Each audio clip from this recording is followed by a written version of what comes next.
স্বামী স্ত্রী এমন একটা সম্পর্ক, যে সম্পর্ক টিকে থাকলে, সুন্দর থাকলে মহান রব্বুল আলামিন খুশি হন। সেই ঘরটা আল্লাহর রহমত দিয়ে পরিপূর্ণ থাকে। আল্লাহর কাছে দোয়া করি প্রত্যেকটা দম্পতি যেন সুখে থাকে, শান্তিতে থাকে। আর নতুন দম্পতির জন্য অনেক অনেক দোয়া ও ভালোবাসা রইল। আসসালামু আলাইকুম। আমি আছি বাংলাদেশি ব্লগার রাখিমণি, নারায়ণগঞ্জ থেকে। কাছে এবং দূরে যে যেখানে বসে আমার ভিডিওটি দেখা শুরু করেছেন সবাইকে জানাই অসংখ্য ধন্যবাদ। আজকে ভাইয়ের বউ ভাতের অনুষ্ঠান ছিল, তো সব পরিবারে কিন্তু বউ ভাতের অনুষ্ঠানে চলে আসছি। তো অনুষ্ঠানটা ক্লাবে করা হয়েছিল। ক্লাবটা অনেক বেশি সুন্দর ছিল। ক্লাবে ঢুকতেই বড় একটা আয়নার সামনে পড়লো, তো মোবাইলটা দিয়ে নিজেকে একটু দেখে নিলাম। তো ঢুকতেই কিন্তু ফুল দিয়ে অনেক সুন্দর করে ডেকোরেশন করা আছে। ক্লাবটা অনেক বেশি সুন্দর ছিল। এখানে বর আর কনের ফটোশ্যুট করা হচ্ছিল।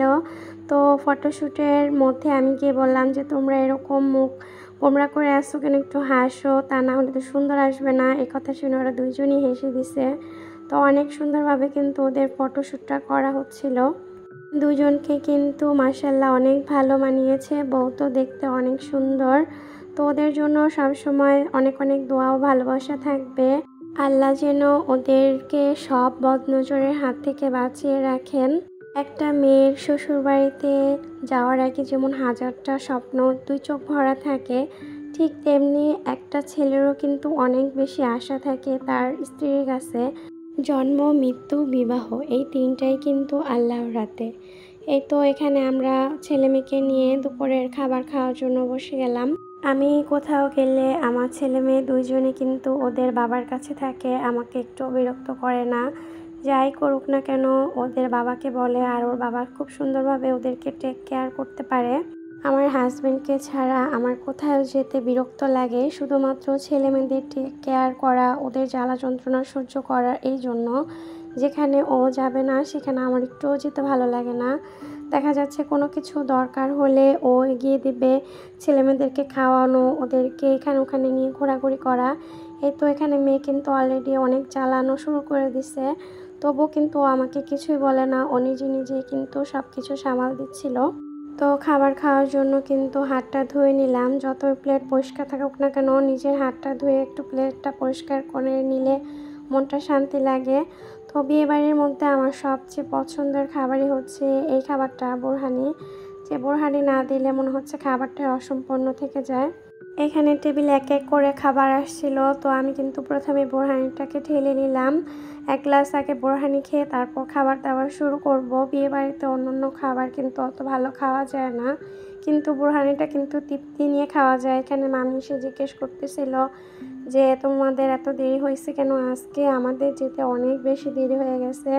দেখা যাচ্ছে ওদের বাবার জন্য ওয়েট করতে করতে অনেক বেশি দেরি করে ফেলছিলাম। অর্ধেক মেহমান তো চলে গেছিলো।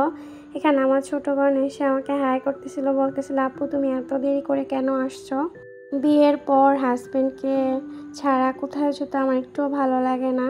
এই তো এখানে টেবিলে সব খাবার দেওয়া হয়েছিল, অনেক অনেক আইটেম করা হয়েছে, ফ্রাই, সালাদ, তারপর এখানে মুগ ডালও করা হয়েছিল, গরুর মাংসের রেজালা, তারপরে আরেকটা শুকনো করে সবজি করা হয়েছিল। এই সবজিটা খেতে অনেক বেশি মজা হয়েছিল। তো আমার হাজব্যান্ড কিন্তু আমাকে সব উঠিয়ে উঠিয়ে দিচ্ছিল। এই জন্যই স্বামীকে ছাড়া কোথাও যেতে ভালো লাগে না, যে যেখানেই যাই না কেন আলাদা একটা টেক কেয়ার পাওয়া যায়। এই তো এখানে নিজেও খাবার খাচ্ছিলাম, আবার পাশাপাশি আমার মেয়েকেও খাবার খাইয়ে দিচ্ছিলাম। ও কোথাও গেলে একটুও খাবার মুখে নিতে চায় না, শুধু বিরক্ত করে। মাশাআল্লাহ আজকের খাবারগুলো অনেক অনেক বেশি মজা হয়েছিল। সবগুলো আইটেমই আমার অনেক বেশি ভালো লাগছে। আল্লাহ যেন প্রত্যেকটা ঘরে, প্রত্যেকটা স্বামী স্ত্রীর মাঝে অঢেল রহমত দান করেন, শান্তি দান করেন। স্বামী স্ত্রী হচ্ছে একে অপরের পরিপূরক, কেউ কাউকে ছাড়া কিন্তু আমরা অসম্পূর্ণ থেকে যাই। দুইজন এক হলে কিন্তু আমরা পরিপূর্ণ।